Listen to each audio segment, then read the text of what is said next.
शुक्रिया सौरभ। ठाकरे सरकार के मंत्री नवाब मलिक कल सुबह 10 बजे समीर वानखेड़े का निकाहनामा दिखाने वाले हैं। नवाब मलिक अपने दावे पर अड़े हैं कि समीर वानखेड़े असल में मुसलमान हैं। एनसीबी के जोनल डायरेक्टर आज शाम दिल्ली से मुंबई लौट गए हैं। कल उनकी जांच करने वाली टीम भी मुंबई पहुंच रही है। समीर वानखेड़े के लिए अगले 72 घंटे इम्तिहान के हैं। जिस वक्त आर्यन खान की जमानत पर सुनवाई चल रही होगी, समीर वानखेड़े की जांच भी चल रही होगी। इस बीच समीर वानखेड़े के बारे में लगातार नई नई बातें सामने आई हैं, नए नए बयान आए हैं, वानखेड़े पर नए नए इल्जाम लगे हैं। इनमें हल्ला बहुत ज्यादा है, सच्चाई कितनी है, वानखेड़े का पूरा बखेड़ा क्या है, इस रिपोर्ट में देखिए।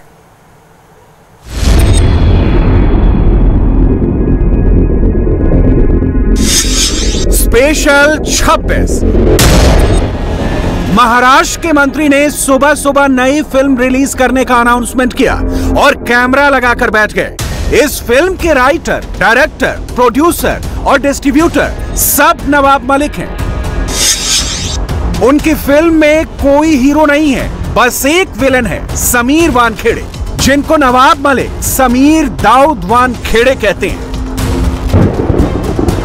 एनसीपी के नेता और एनसीबी के जोनल डायरेक्टर के बीच की लड़ाई पर्सनल जोन में चली गई है। एक तरफ नवाब मलिक हैं, दूसरी तरफ वानखेड़े फैमिली है। दोनों ओर से नए नए सबूत पेश किए जा रहे हैं, नए नए गवाह सामने आ रहे हैं। किसके सबूत सच्चे हैं, कौन गवाह झूठ बोल रहा है, चलिए एक एक करके पॉइंट बाय पॉइंट देखते हैं। 32 घंटे पहले नवाब मलिक ने 42 साल पुराना एक बर्थ सर्टिफिकेट दिखाया था, जिसमें समीर वानखेड़े के पिता का नाम दाऊद के वानखेड़े लिखा हुआ है, मां का नाम जाहिदा बानो लिखा है और राष्ट्रीयता की कॉलम में मुस्लिम दर्ज है। उद्धव ठाकरे सरकार के पावरफुल मिनिस्टर नवाब मलिक इसी बर्थ सर्टिफिकेट के आधार पर कहते हैं कि समीर वानखेड़े असल में मुसलमान हैं और उनके पिता ने दोबारा रिलीजन चेंज करने का फर्जीवाड़ा किया है। बर्थ सर्टिफिकेट पर उठे सवालों का जवाब समीर वानखेड़े की पत्नी क्रांति रेडकर वानखेड़े ने दिया है। मैं आज फिर कहता हूं, मैं अपने दावे पे कायम हूं कि जो बर्थ सर्टिफिकेट हमने ट्वीट किया है वो असली है। उस सर्टिफिकेट पे दाऊद के वानखेड़े उनके पिताजी का नाम है और गौर से आप देखेंगे तो उस पर स्टाफ मार्क करके बाद में एडिशनल ऑल्टरेशन करने का काम सर्टिफिकेट में किया गया है। मैं और एक जानकारी साझा कर दूं कि मुंबई में जो बर्थ सर्टिफिकेट है लोगों के ऑनलाइन सर्च करके हासिल किए जा सकते हैं। वानखेड़े साहब की बहन का सर्टिफिकेट ऑनलाइन अवेलेबल है, लेकिन ये सर्टिफिकेट कितना भी सर्च करो ऑनलाइन नहीं मिलता। हमने रजिस्टर चेक करवाया, 1.5 महीने तक ये कागज हम ढूंढ रहे थे, तब जाके जो स्कैन डॉक्यूमेंट कंप्यूटराइज है उसमें ये सर्टिफिकेट हमारे हाथ में लगा है। ये कास्ट सर्टिफिकेट और ये उनका बर्थ सर्टिफिकेट, इसके सारे प्रूफ्स ऑलरेडी मीडिया के पास है। मेरे फादर इन लॉ ने सारे डॉक्यूमेंट शेयर कर चुके हैं। और कास्ट सर्टिफिकेट ये इतनी बड़ी चीज होती है और यूपीएससी एग्जाम क्रैक करने के बाद आपके ऊपर एक टीम लगती है जो आपका पूरा रिसर्च करती है कि ये बंदा फिट है या नहीं है। उसी वक्त सारी क्लियरेंस हो जाती है कि अगर इस बंदे में कोई भी फॉल्ट है या कोई भी उसके डॉक्यूमेंट के बारे में डाउट है तो एजेंसी इतनी बड़ी है कि उस आदमी को वो यूपीएससी क्लियर ही ना करने दे। अगर आज की डेट में वो एक कुर्सी पे बैठे हैं तो उनकी वैलिड जांच हो चुकी है और उसके सारे प्रूफ हम दे चुके हैं। तो इसका मतलब है आप वो यूपीएससी को भी क्वेश्चन कर रहे हो, आप उनकी इंटीग्रिटी को क्वेश्चन कर रहे हो। ठीक है, अगर इन्होंने झूठ दिया तो वो भी झूठे हैं जो इनको उन्होंने अपॉइंट किया। समीर वानखेड़े की पत्नी से पहले उनके पापा ज्ञानदेव वानखेड़े ने बर्थ सर्टिफिकेट पर उठे सवालों को झूठा बताया था। ज्ञानदेव वानखेड़े ने अपने सर्टिफिकेट दिखलाए। आज खुद समीर वानखेड़े ने भी अपने पिता के नाम के साथ उनका कास्ट सर्टिफिकेट नवाब मलिक को भेज दिया। नाम मिला लीजिए, ज्ञानदेव कचरूजी वानखेड़े, पिता का नाम कचरूजी कलनूजी वानखेड़े, गांव वारूतोफा, जिला वाशिम और जाति महार। एक दो नहीं, पूरे 9 कास्ट सर्टिफिकेट समीर वानखेड़े ने नवाब मलिक को भेजे। ड्रग्स केस में नवाब मलिक रोज नए टर्न दे रहे हैं। समीर वानखेड़े के धर्म से लेकर उनकी जाति तक अटैक कर रहे हैं। भाई के बचाव में आज समीर की बहन यास्मीन वानखेड़े भी मैदान में आ गए। ये दलित हैं, दलित कैटेगरी में उन्होंने जो अकोला डिस्ट्रिक्ट था, बाद में वासिम उसमें से एक अलग जिला बना, वहाँ से उन्होंने ये सर्टिफिकेट हासिल की। उन्होंने उसके आधार पे नौकरी की। नौकरी करते समय मुंबई में वे पोस्ट रहे और मझगांव में घाघरा बिल्डिंग एक है टैंक बंदर रोड पे, जहाँ पे उन्होंने स्वर्गवासी जायदा खान जी से निकाह पढ़वाया। दाऊद खान बन गए वो जीवन में और 2 बच्चों का जन्म हुआ और पूरा परिवार मुसलमान की तरह अपना जीवन बिताता रहा। ये सच्चाई है।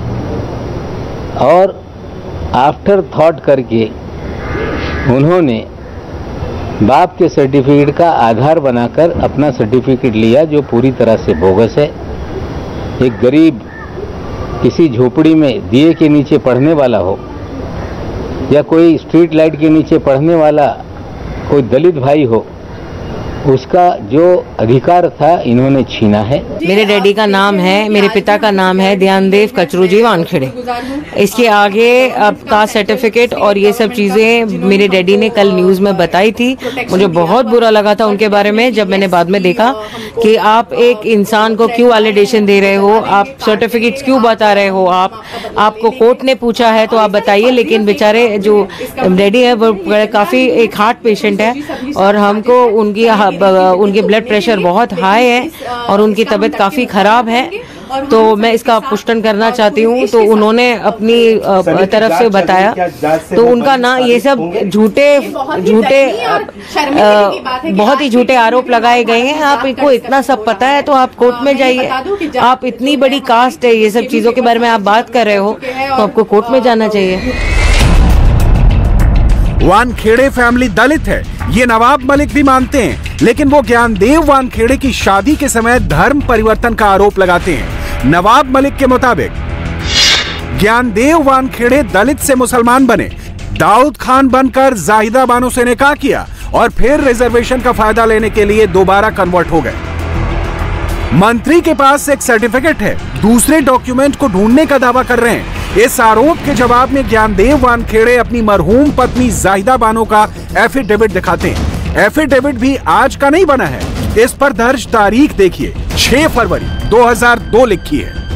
आज भी देश में क्रिश्चियन और मुस्लिम अगर कोई कन्वर्ट करता है तो उसकी जाति समाप्त हो जाती है। ये देश के कानून में प्रावधान है। जहाँ तक आपने वानखेड़े साहब के बारे में, पिताजी के बारे में पूछा, वे 75 में मुंबई में पोस्ट हुए। पहली बिटिया का उनका जन्म 78 में हुआ है। इसका मतलब है ये शादी 76-77 के दरमियान कभी हुई है। वो निकाह नामे की भी खोज हम लोग कर रहे हैं और चीज़ें सामने आएगी। पिताजी का भी जो बेनिफिट है वो भी गलत तरीके से लिया गया आज तक, उनकी भी कंप्लेंट होगी। आज तक जितनी सैलरी उन्होंने ली है वो भी उन्हें वापस करना पड़ेगा। जो पेंशन है वो भी बंद होगी। तो सिर्फ एक मामला नहीं है, हमें लगता है कंप्लेंट 2 होगी। ये एफिडेविट मेरे मिसेस ने, ये एफिडेविट है मेरे मिसेस का। मिसेस आप पढ़ सकते हो उसको, मिसेस जाहिदा ज्ञानदेव वानखेड़े, ये भी लिखा है क्लियरली। किस चीज का एफिडेविट है? ये एफिडेविट है कि मेरा शादी हुआ, मैं मुस्लिम थी, ये लिखा है पूरा क्लियरली। आप उसका शॉट ले सकते हैं। क्लियरली लिखा है कि मैं मुस्लिम थी और मैंने हिंदू धर्म के रिवाज से शादी किया है। समीर वानखेड़े जिस वक्त दिल्ली में एनसीबी हेडक्वार्टर जाने की तैयारी कर रहे थे, उससे ठीक पहले मुंबई में नवाब मलिक ने चिट्ठी बम फोड़ दिया। 4 पेज की इस गुमनाम चिट्ठी में 26 हाई प्रोफाइल ड्रग्स केस का जिक्र है, जिसमें समीर वानखेड़े ने कथित तौर पर बड़े बड़े लोगों को फंसाया। चिट्ठी भेजने वाले के नाम की जगह एक सच्चा देशभगत लिखा है।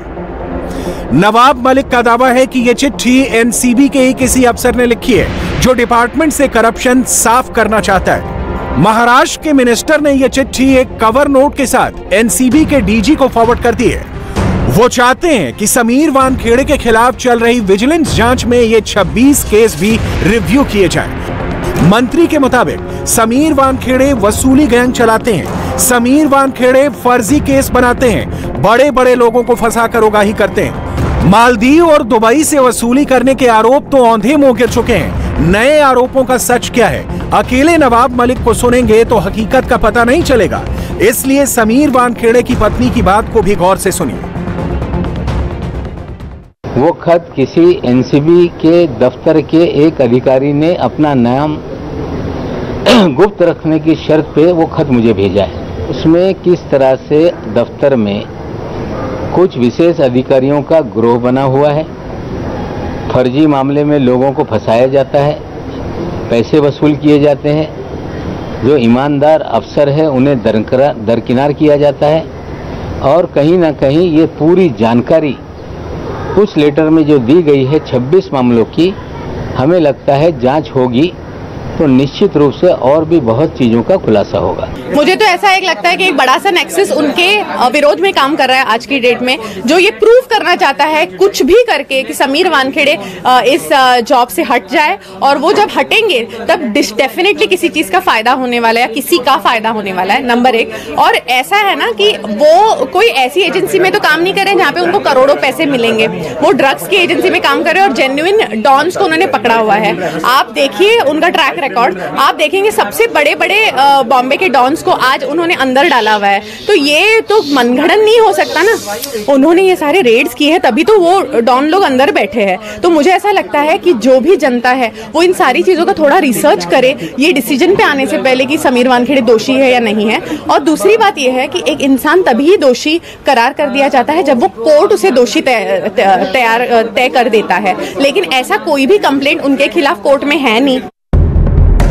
क्रूज ड्रग्स केस में गवाह प्रभाकर साइल के एफिडेविट और ऑन कैमरा बयान से समीर वानखेड़े पहले से फंसे हुए हैं। मुंबई के इंटरनेशनल क्रूज डॉक और एनसीबी ऑफिस की ये तस्वीरें समीर वानखेड़े की मुश्किल बढ़ा रही हैं। उनके खिलाफ जांच शुरू हो चुकी है। ऐसे में चिट्ठी बम आया तो भाई को बचाने के लिए समीर वानखेड़े की बहन यास्मीन वानखेड़े भी हैं। खत पे किसी का नाम है, फूल बन जाएंगे सब लोग, पागल बन खत पे कोई एक एड्रेस है, कोई एक नंबर है। मैं नवाब मलिक जी को थोड़ी सी टिप्पणी देना चाहूंगी लॉ के बारे में। Where there is no complainant there is no complain. Let me tell you the section the constitution tells us this that there is no complainant there is no complain. आपने कुछ रात भर बैठ के बनाया होगा, आपकी टीम ने, आपकी एनालिटिक टीम में, आपने रात में बनाया होगा, आपने सुबह में ट्वीट कर दिया। आपको पता है मीडिया गर्म है, अभी तो आ जाएगी आपके पास। I do not have anything to say. अगर यही लेटर आप पुलिस स्टेशन में दोगे, अब यही लेटर जज में दोगे, आप फाड़ के फेंक दिया जाएगा आपको। मंत्री वर्सेस वानखेड़े फैमिली में एक और एंगल फोन टैपिंग का है। नवाब मलिक कहते हैं कि समीर वानखेड़े गैर कानूनी तरीके से फोन टैप कराते हैं। इसके लिए वो मुंबई और ठाणे के 2 प्राइवेट लोगों की मदद लेते हैं। क्या वानखेड़े फोन टैपिंग कराते हैं? क्या वानखेड़े प्राइवेसी भंग करते हैं? क्या समीर वानखेड़े कानून तोड़ते हैं? नवाब मलिक का यह भी कहना है कि समीर वानखेड़े ने मुंबई पुलिस से उनकी बेटी नीलोफर की भी कॉल डिटेल मांगी थी, लेकिन पुलिस ने इसे देने से मना कर दिया था। इन सवालों के जवाब में क्रांति रेडकर वानखेड़े अलग लॉजिक देती हैं। समीर वानखेड़े इस शहर में 2 लोगों के जरिए लोगों का फोन टेप कर रहे हैं। लोगों के फोन को कहीं ना कहीं उनको इंटरसेप्ट किया जा रहा है। 2 प्राइवेट लोग हैं, एक व्यक्ति मुंबई शहर में है, एक व्यक्ति थाना में है। आज नहीं कल ये भी कि किस तरह से समीर वानखेड़े इस शहर में लोगों की इलीगल फोन टैपिंग कर रहा है, उसके भी पुरावे लोगों के सामने हम रखेंगे। फोन टैपिंग का आरोप लगे, एक शख्स मुंबई का बता रहे हैं, एक शख्स थाने का, प्राइवेट लोग हैं, फोन टैपिंग कराते हैं समीर वानखेड़े, ऐसा आरोप है। और जो रेड की जाती है फेक रेड होती है और रेड के बाद डील होती है। जैसे आर्यन केस में आपने सुना होगा कि एक बयान का एक गवाह का बयान सामने आया कि 25 करोड़ की डीलिंग की बात हो रही थी। देखिए, पहली बात तो ये एक्सटॉर्शन का जो केस लगा है या जो भी कंप्लेंट हो रही है, अभी तक भी वो कंप्लेंट जो है वो कोर्ट में है नहीं, बाहर ही है। दूसरी बात ये है कि अगर एक्सटॉर्शन का ऐसा कोई केस है तो उसके बारे में कोई कोर्ट में क्यों नहीं जा रहा है, नंबर 2। और दूसरी बात है, 15 साल से एक भी ऐसा कंप्लेंट हुआ नहीं। आज ही उनको क्यों ऐसा हुआ कि आज ही समीर वानखेड़े को ऐसे केस में फंसाया जा रहा है? इस चीज से किसका फायदा होने वाला है, इसके बारे में सोचने जैसा है। मिनिस्टर और ऑफिसर के बीच की पर्सनल लड़ाई पब्लिक हो चुकी है। रोज नए नए खुलासे हो रहे हैं, नए नए सबूत और गवाह आ रहे हैं, लेकिन ये अंत नहीं है, ये तो बस शुरुआत है। इस लड़ाई में अभी और भी बहुत से ट्विस्ट आने वाले हैं। इंडिया टीवी हर वक्त हर जगह डाउनलोड करने के लिए सर्च करें India TV news Google play store या ऐप स्टोर पर।